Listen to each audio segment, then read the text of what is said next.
Cube Radio.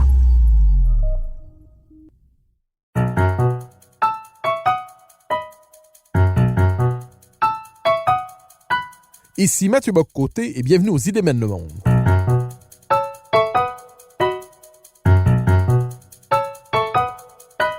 À travers le regard des intellectuels québécois et européens, nous chercherons à comprendre les grands débats qui façonnent notre époque.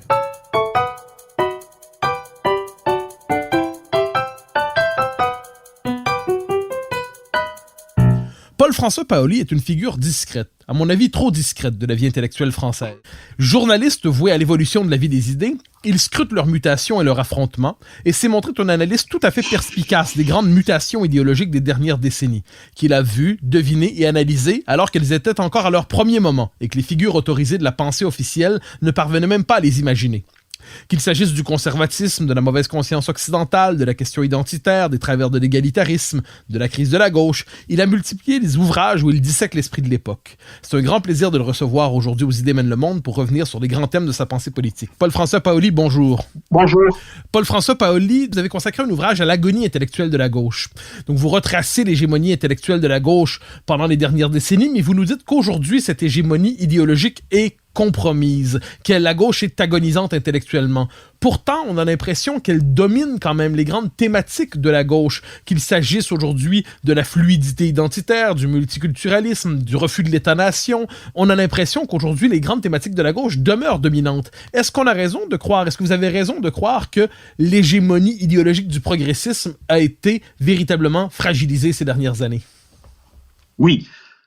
D'abord parce que la gauche, ce qui définit historiquement la gauche, ça a été pendant très très longtemps la rupture avec le capitalisme. Ça, c'est pas contestable. La gauche en France, mais là c'est un débat franco-français. Quand je dis que la gauche agonise, je parle de la gauche française. Sur un plan idéologique et politique, la gauche aujourd'hui, elle est dans un état de morcellement et de destruction assez étonnant. Si vous faites des sondages d'opinion, vous voyez que Marine Le Pen et Macron, qui est de gauche, si vous voulez, sur un plan sociétal, et pas de gauche sur un plan idéologique, qui n'a rien à voir avec une gauche de type Mélenchon, par exemple. Macron, disons le centre droit, le centre, Macron et Marine Le Pen et la droite républicaine, c'est aujourd'hui 75% du corps électoral français. Donc sur un plan sociologique électoral, la gauche historique, disons celle qui est représentée aujourd'hui par ce qui reste du Parti socialiste, les débris du Parti socialiste, les débris du Parti communiste et le mélenchonisme qui reste la force dominante de cette gauche historique, elle est très très mal en point. Il faut quand même se rappeler que Mitterrand a quand même été élu 2 fois grâce à ses talents de prestidigitateur, mais à une époque où le Parti socialiste était quand même en majesté, parti qui aujourd'hui est devenu complètement groupusculaire. Donc, il y a eu quand même un énorme chambardement à gauche. Alors, vous avez raison, il y a eu une sorte de vase communicant. Les grandes thématiques de la gauche, c'était autrefois le monde ouvrier et les classes populaires. Eh bien, il y a eu des penseurs comme Christopher Lasch aux États-Unis ou Jean-Claude Michéa en France, qui ont très bien compris que dans les années 80, il y a eu un vase communicant, la gauche a renoncé à défendre les classes populaires et elle a renoncé à s'identifier au monde ouvrier, à la classe ouvrière. Il y a un mot, une sémantique qui est très très très intéressante là-dessus. C'est que en 1981, quand François Mitterrand prend le pouvoir, il y a des grandes manifestations dans toute la France, notamment à la Bastille, et les médias, les journalistes nous disent le peuple de gauche s'est rassemblé à la Bastille. Le peuple de gauche va se rassembler. Et c'est très intéressant parce qu'autrefois, la gauche, c'était le peuple. La gauche disait le peuple ouvrier, le peuple, les classes populaires. Aujourd'hui, à partir des années 80, ça devient le peuple de gauche. Et qu'est-ce que c'est le peuple de gauche? C'est un peuple sans peuple. C'est un peuple sans classe populaire. C'est un peuple où les classes populaires ont disparu. Et on sait très bien aujourd'hui en France que le monde ouvrier, les ouvriers, ouvrière, c'est une notion complexe, et les ouvriers votent, soit s'abstiennent, soit votent pour le Rassemblement national.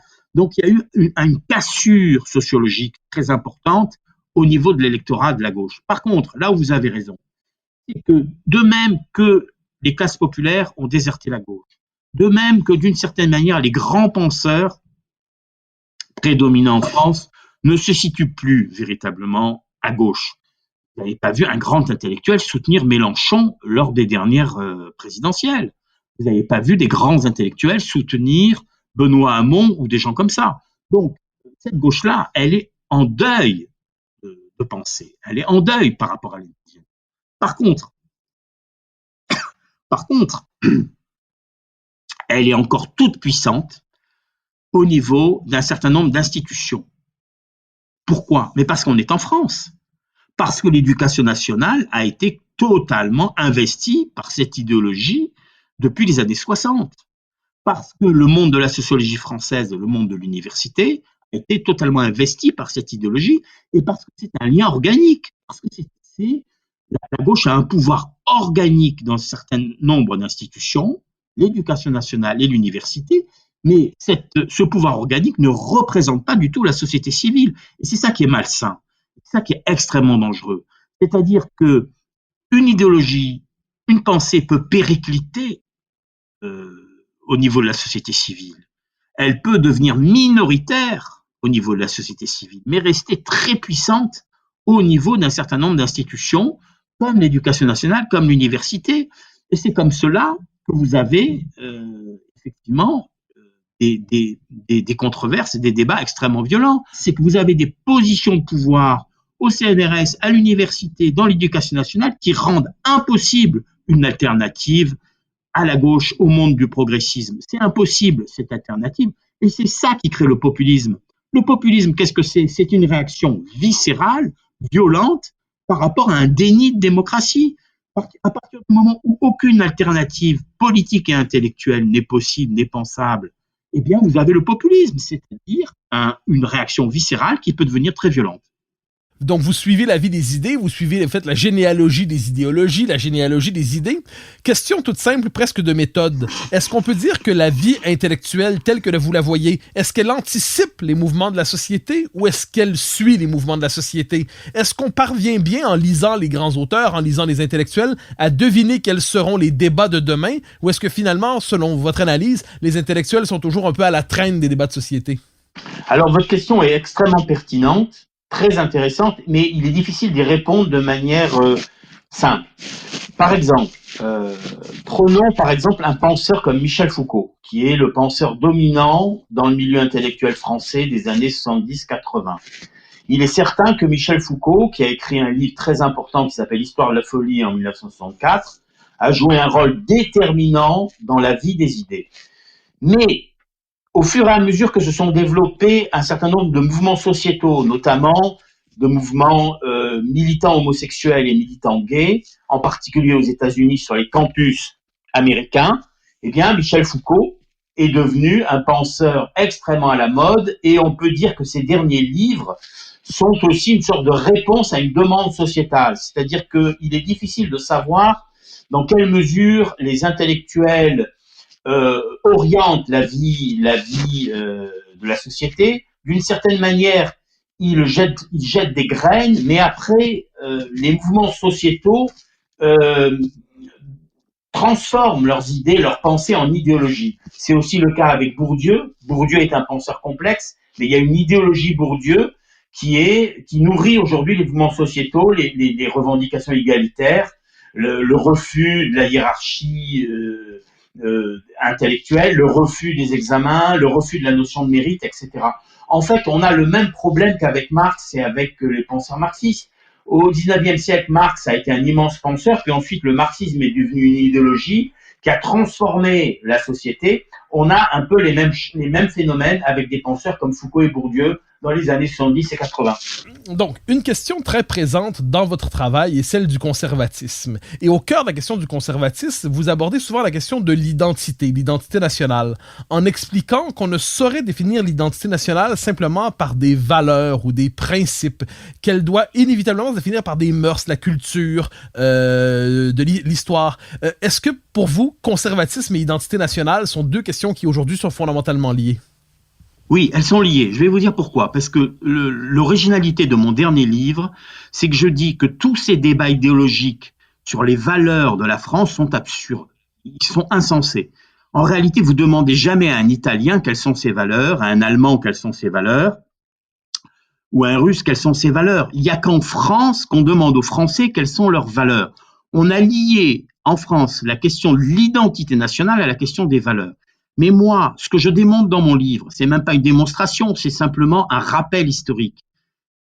Le XXe siècle a démontré que des peuples entiers pouvaient avoir succombé aux valeurs du totalitarisme, aux non-valeurs du totalitarisme. Je prends l'exemple du Japon, de l'Italie et de l'Allemagne. Et une fois que ces peuples ont répudié ces valeurs ou ces non-valeurs totalitaires et ont rallié les valeurs de la démocratie et du libéralisme, la nature du peuple japonais, la nature du peuple italien, la nature du peuple allemand n'a pas changé pour autant. Ça démontre quoi? Ça démontre que ce ne sont pas les valeurs qui constituent un peuple. Un peuple existe indépendamment de ses valeurs ou n'existe pas. Et les Allemands sont passés entre 1944, c'est-à-dire à une époque où ils suivaient le fou qui les dirigeait, Adolf Hitler. En quelques années, à l'Est, ils se sont convertis au soviétisme, à l'Ouest au libéralisme. Ils n'ont pas cessé pour autant d'être allemands. Ce ne sont pas les valeurs qui constituent le peuple allemand. Pareil pour les Japonais qui ont été subjugués et fanatisés par l'impérialisme et le nationalisme nippon et qui ensuite se sont convertis en quelques années au consumérisme et au capitalisme. Ils n'en sont pas moins restés les Japonais. Donc, ce que je rappelle, c'est qu'un peuple existe indépendamment de ses valeurs. C'est très important de le comprendre. Aujourd'hui, on a quelqu'un comme Darmanin ou même comme Macron qui viennent nous expliquer que l'acculturation et l'intégration doivent être fondées sur les valeurs républicaines, mais pas du tout. Pas du tout. On n'a jamais demandé aux Espagnols, aux Italiens, aux Portugais, aux millions de gens qui sont devenus français d'adhérer aux valeurs de la République. On leur a demandé de devenir français, de s'assimiler, de s'acculturer. Et cette assimilation, cette acculturation, elle passe par un choix de valeurs. On ne demande pas aux gens de choisir des valeurs. Elle passe par un désir de ressembler, un désir de similitude. Et ce que je montre dans mon dernier livre, c'est ce qui fait un peuple, ce qui fait la particularité d'un peuple, que ce soit les Français ou les Québécois, c'est la familiarité avec leur propre pays. C'est le fait que nous soyons familiarisés avec un pays, que nous ayons un rapport de familiarité particulière avec un pays qui fait que nous sommes Français. Si jamais vous demanderez à un Italien qu'est-ce que ça veut dire d'être italien. Pour un Italien, il est italien et la question ne se pose pas du sens du sens que cela a d'être italien ou de ne pas être italien. Les Italiens ont un rapport de familiarité avec ce qu'ils appellent l'Italie. Nous, les Français, nous avons un rapport de familiarité avec ce qui s'appelle la France. Tout ça a été brouillé par le débat sur la République. Et en fait, toute la discussion, tout le débat sur la République parasite et brouille la question de l'identité nationale. On sait très bien qu'en France, beaucoup de Français se fichent éperdument des valeurs de la République et ils sont français. Et vous pouvez adhérer philosophiquement aux valeurs de la République et ne pas être français. J'en sais quelque chose, moi qui suis corse. Quand je suis en Corse, les nationalistes corses, qu'est-ce qu'ils me disent? Ils me disent, mais nous, les valeurs républicaines, on y adhère. On est pour l'égalité et la fraternité. Simplement, nous ne sommes pas français. Point final. Donc, il faut comprendre, c'est que l'identité nationale doit se penser à partir d'une relation de familiarité avec la France. C'est ça l'essentiel, c'est ça qui est fondamental. 40% des Français, d'après des dernières études et derniers sondages, sont complètement indifférents aux valeurs républicaines. On est français par la généalogie, parce que vos parents sont français, et par les valeurs et par la familiarité que vous avez avec ce pays. Je discutais il n'y a pas longtemps avec un très grand philosophe qui s'appelle Jean-Luc Marion, avec lequel je suis en train d'écrire un livre. Il a vécu à Chicago, il a donné des cours, c'est un philosophe français les plus connus dans le monde, qui a donné des cours de philosophie à Chicago. Et quand il était à Chicago, qu'est-ce qui lui manquait de Paris et de la France? Il lui manquait les bistrots parisiens, il lui manquait les restaurants qui nous manquent aujourd'hui avec le confinement. Ça n'a rien à voir avec les valeurs républicaines, c'est la manière de vivre, ce sont les mœurs qui définissent un peuple. Et vous avez des Français de droite, des Français d'extrême droite, des Français de gauche, des Français d'extrême gauche, des Français qui sont royalistes ou des Français qui sont anarchistes et qui sont tout autant Français que les Français républicains. Vous comprenez ce que je veux dire? C'est là, à mon avis, l'essentiel du débat.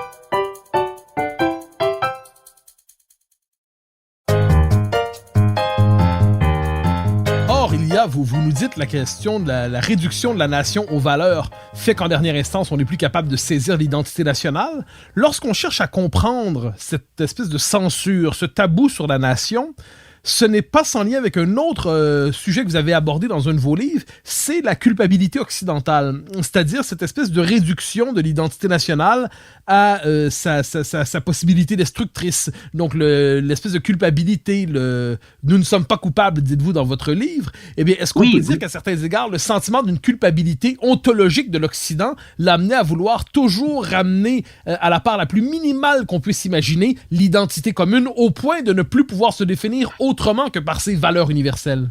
Alors, justement, voilà, vous avez tout à fait raison, vous mettez le point sur l'essentiel. On est pris à la gorge par ce débat sur les valeurs universelles. Les Français sont coincés parce qu'ils ne sont jamais assez universalistes. Forcément, nous avons trois principes, liberté, égalité, fraternité, qui sont évidemment des principes universalistes.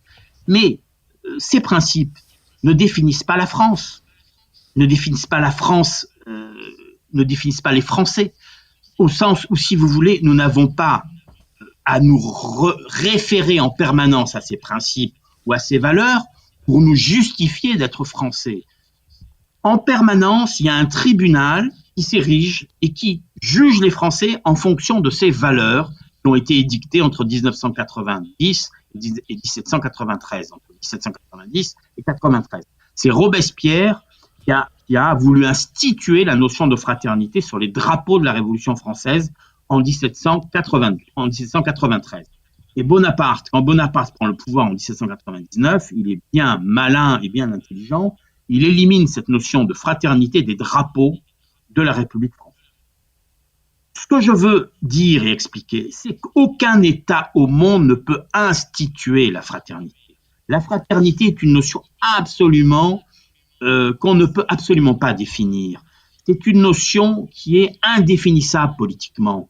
Et la grande erreur de l'État républicain, c'est d'avoir voulu instituer une valeur comme la fraternité. De même, la valeur égalité, personne ne sait la définir. Si on est libéral, on définit l'égalité à partir de l'égalité de droit. Si on est marxiste, on définit l'égalité à partir de l'égalité de ressources. Si on est conservateur, par exemple chrétien ou catholique, on va considérer que les hommes sont semblables et que donc il y a une égalité ontologique entre les hommes. Mais ça ne veut pas dire qu'il faut une égalité de ressources dans la société, une société égalitaire. Jean-Paul Sartre n'avait pas tort quand il disait que la seule société qui pouvait instituer véritablement, concrètement, l'égalité et la fraternité, c'était la société communiste. Mais on sait très bien que ces sociétés communistes, nous n'en voulons plus et plus personne n'en veut. Par conséquent, au fond, nous les Français, nous sommes pris à la gorge par une sorte de chantage permanent. Des gens viennent nous dire, vous avez institué des valeurs dont vous n'êtes pas digne et que vous êtes incapable de mettre en action et de réaliser et d'incarner. Bien sûr que nous sommes incapables de les incarner parce que ces valeurs, on ne peut pas les instituer. Aucune société ne peut être égalitaire sans devenir totalitaire. Et aucune société ne peut être absolument fraternelle sans être totalitaire. C'était le projet de Saint-Just d'instaurer la fraternité dans une société française qui évoquait pour lui, qui devait être dans l'affiliation de Sparte. Mais on sait très bien que ces sociétés-là sont invivables. Donc en fait, nous avons édicté des notions, nous avons proposé au monde et à l'humanité des valeurs qui sont en fait ininstituables, parce que ce sont des notions qu'on ne peut pas instituer.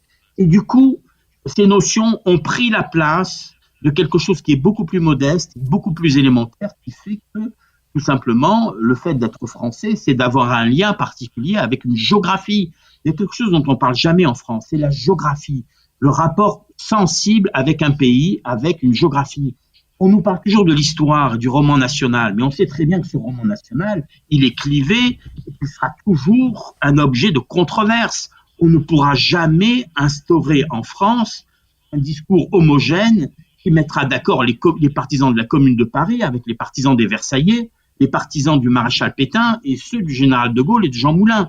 Prenons par exemple la Deuxième Guerre mondiale, 1940-1945. Les Français ont suivi le maréchal Pétain jusqu'en 1941-42. Et ensuite, ils ont suivi le général de Gaulle? Est-ce qu'ils étaient plus ou moins français avant ou après? Personne ne peut le dire. Par exemple, entre 1940 et 1944, on voit bien que les Français ont changé de valeur. D'un côté, ils étaient fidèles au maréchal et ils croyaient en la légitimité du maréchal, et ensuite, ils sont passés du côté du général de Gaulle. Eh bien, on voit bien en quelques années que les mêmes personnes peuvent changer de valeur sans cesser pour autant d'être français. C'est la démonstration même que être français n'a rien à voir ou pas grand-chose à voir avec des valeurs. Qui peut dire que Jean Moulin était plus français que Charles Maurras ou Charles Maurras plus français que Jean Moulin? Ça n'a pas de sens. Nos valeurs, elles sont historiques, elles sont relatives à l'histoire. Par contre, le fait d'être français, d'avoir un sentiment de familiarité avec un pays particulier qui s'appelle la France, c'est autre chose. Ça a une durabilité, une longévité beaucoup plus profonde. Alors, nous nous approchons de la fin de notre entretien. Nous allons renouer une dernière fois avec la question du conservatisme, mais non plus cette fois sous le signe seulement de la question nationale, mais plus largement des enjeux qui touchent le conservatisme aujourd'hui. Alors, dans vos mémoires, en quelque sorte, Confession d'un enfant du demi-siècle, vous retracez votre parcours intellectuel vers le conservatisme. Vous avez évoqué donc les raisons qui vous y conduisaient. Que représente pour vous aujourd'hui le socle intellectuel du conservatisme? Sur quel socle un conservatisme adapté à notre temps, qui ne soit pas nostalgie réactionnaire ou quoi que ce soit, sur quel socle peut-il se construire? Alors, il peut et il doit se construire sur un fait historique. La dynamique de la Révolution française, d'une certaine manière, est achevée. C'est-à-dire que de très grands penseurs au XIXe siècle, je pense à Alexis de Tocqueville, je pense au XXe siècle à Ortega y Gasset, un très grand philosophe espagnol qui a écrit un livre extraordinaire qui s'appelle La révolte des masses. C'est-à-dire que les idéaux de générosité, de fraternité de la Révolution française ont été totalement détournés par ce que j'appellerais les forces du ressentiment. D'une certaine manière, le conservatisme doit se fonder sur l'anthropologie. Vous savez, le général de Gaulle disait « c'est la culture qui commande ». Et il disait aussi, derrière, sous les victoires de Alexandre, il y a la pensée d'Aristote. Aristote qui était le professeur d'Alexandre. La droite, pour reconquérir le pouvoir, doit être capable de se penser elle-même. Et je parle ici, j'évoque une droite de rupture. Pas la droite réformiste d'Édouard Philippe ou de Bruno Le Maire. La droite réformiste veut simplement aménager le progressisme. Elle veut aménager le progressisme, mais elle va être happée par le progressisme. Parce que la logique du progressisme, c'est une logique qui vous inclut, qui vous intègre et qui vous empêche d'être indépendant. C'est une logique très puissante et très hégémonique. Si la droite veut exister, il faut qu'elle rompe avec le logiciel progressiste. Elle doit retrouver le conservatisme. Un conservatisme à la française est d'abord être fondé sur un principe, sur des notions d'anthropologie. À savoir que l'être humain n'est pas un être flexible, indéfiniment flexible. Et là-dessus, le conservatisme doit se dissocier un peu du libéralisme, ou d'un tout libéral, ou d'une vision intégralement libérale, qui considère que l'être humain est avant tout un individu. Eh bien non, l'être humain, selon les conservateurs, c'est d'abord un individu qui est lié à autrui, qui est lié aux autres, qui est lié à un pays, qui est lié à sa communauté d'origine, qui est lié à ses communautés d'affinité. Il y a un penseur conservateur qui est peu connu en France, mais qui est très important aux États-Unis, c'est MacIntyre. Alexa MacIntyre, qui est un penseur d'origine écossaise que vous connaissez, et qui a écrit un livre formidable qui a été publié en 1986 aux Presses universitaires de France, qui s'appelait Après la vertu. Et il montrait que la démocratie occidentale, la démocratie libérale occidentale, ne pouvait pas ne pas évoluer vers une forme de relativisme intégral. À partir du moment où la notion de vérité devient purement privée, devient purement individuelle, à partir du moment où la notion de vertu et finalement devient une notion totalement réactionnaire ou ringarde, eh bien il n'y a plus de bien commun. Il n'y a plus de bien commun. Et ce que nous voyons aujourd'hui avec le chaos engendré par le coronavirus, c'est qu'il est extrêmement difficile de définir un bien commun pour nos sociétés. Pourquoi? Parce que nos sociétés ont créé un monstre. Ce monstre, c'est l'individualisme radical. Alors personnellement, je l'ai expliqué dans mon livre, dans mes confessions, personnellement, je suis individualiste. Je suis un individualiste. On peut être conservateur et individualiste. Mais être individualiste, c'est pas considérer que tout individu a le droit de créer ses propres valeurs. Et on va dans ce sens-là, on va dans le sens d'une relativisation, d'un relativisme absolu, d'un relativisme radical qui se traduira par la guerre de tous contre tous. Et l'idée que de la dynamique des droits, la dynamique infinie des droits va dans ce sens-là. Tout le monde revendique des droits de manière mimétique et c'est infini, ça va jusqu'à l'infini. C'est-à-dire que tout le monde aujourd'hui est en droit de dire mais moi aussi je suis victime. Moi aussi, par exemple, si on me voit comme quelqu'un d'obèse, ben je vais demander, je vais défendre les droits des obèses à être représentés, à être visibles dans la société. Et ainsi de suite pour toutes les minorités, pour tous ceux qui se sentent minorisés, qui se sentent victimes. Donc le conservatisme, ça doit être un socle qui résiste à cette tendance-là. Et c'est le travail de tous les intellectuels d'aller dans ce sens. Et c'est dans ce sens-là que la droite en France, mais je parle de la droite en France, mais ça peut concerner d'autres pays, doit travailler. Je pense que quelqu'un comme Brian Johnson en Angleterre va dans ce sens. Et je pense qu'il faut absolument qu'il émerge dans le paysage politique français un homme qui aille aussi dans ce sens. Donc le conservatisme, c'est d'abord des principes qui sont anthropologiquement fondés. Vous avez dans votre livre Confession d'un enfant du demi-siècle raconté votre évolution intellectuelle. Vous avez raconté, je l'ai dit, votre parcours vers le conservatisme. Vous nous dites dans votre précédente réponse que le conservatisme doit s'asseoir sur une base anthropologique. Il ne peut pas être une simple idéologie. Il doit reposer sur une certaine conception de l'être humain. Est-ce que vous croyez que le conservatisme, on comprend qu'il doit pour vous renaître, croyez-vous qu'il peut renaître intellectuellement et politiquement en France et plus largement en Occident dans les prochaines années? Ou est-ce un espoir teinté d'inquiétude, pour ne pas dire un espoir désespéré? C'est un espoir désespéré, mais je pense que c'est un espoir désespéré, mais c'est une question vitale. C'est une question vitale. C'est-à-dire, la question du conservatisme, c'est qu'est-ce qu'il y a à conserver? Évidemment, c'est une question qui concerne d'abord la droite. Ce qu'il y a à conserver, c'est nos héritages civilisationnels. Qu'est-ce que c'est qui menace nos héritages civilisationnels aujourd'hui? Eh bien, tout le monde le sait. Ce qui menace nos héritages civilisationnels, c'est en particulier le dynamisme d'un islam radical qui a comme terreau une immigration qui semble irrésistible. Donc ça, c'est le problème de tous les pays occidentaux. Et là, c'est pas mon opinion, c'est pas l'opinion de Paul-François Paoli.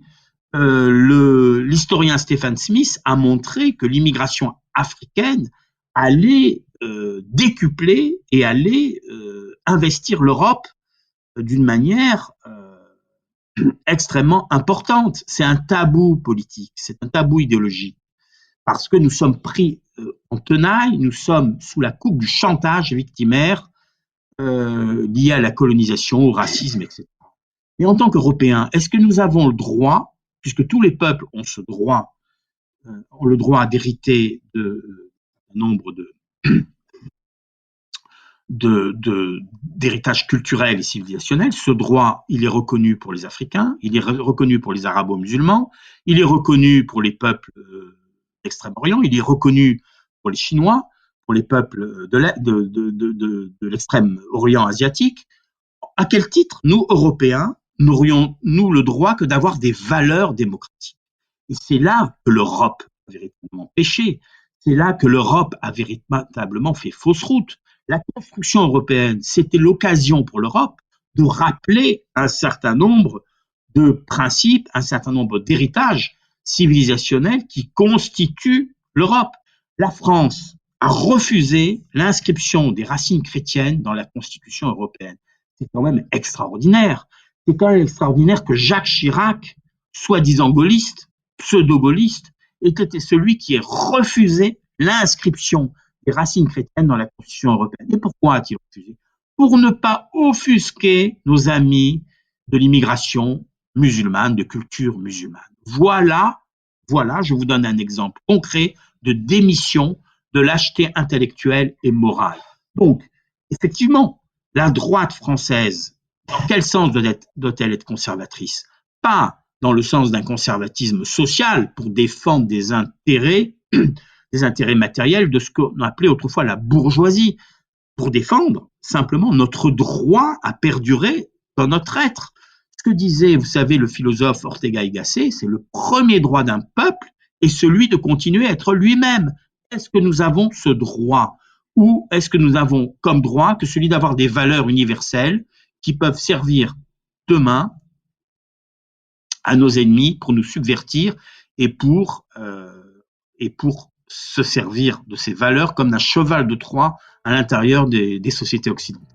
Paul-François Paoli, je vous remercie pour votre passage aux Idées mènent le monde et j'invite les gens à lire vos nombreux livres. Parmi ceux-là, j'en nomme quelques-uns. Confession d'un enfant du demi-siècle, La France sans identité et Nous ne sommes pas coupables. Et il y en a plusieurs autres, mais je ne peux pas tous les nommer. Mais quoi qu'il en soit, merci infiniment pour votre passage aux Idées mènent le monde.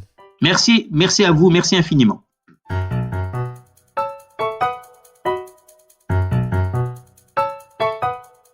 Chers auditeurs des Idées mènent le monde, vous pouvez faire connaître le balado sur vos réseaux sociaux en partageant les épisodes que vous aimez. Cela nous donne à chaque fois un fier coup de main pour faire circuler les idées. Aussi, si vous écoutez sur une autre plateforme que Cube Radio, laissez-nous un commentaire. C'est encore une fois un geste qui nous permettra de faire connaître la série à un plus grand nombre. Merci à vous d'être à l'écoute. Vous pouvez me suivre sur Twitter et sur Facebook. Vous pouvez également lire mes chroniques chaque mardi, mercredi, jeudi et samedi dans le Journal de Montréal. Vous pouvez également m'écouter chaque semaine à la Joute et sur Cube Radio, tous les jours à 10h, à l'émission de Richard Martineau. Animation et recherche, Mathieu Bock-Côté. Réalisation, Anne-Sophie Carpentier. Une production Cube Radio.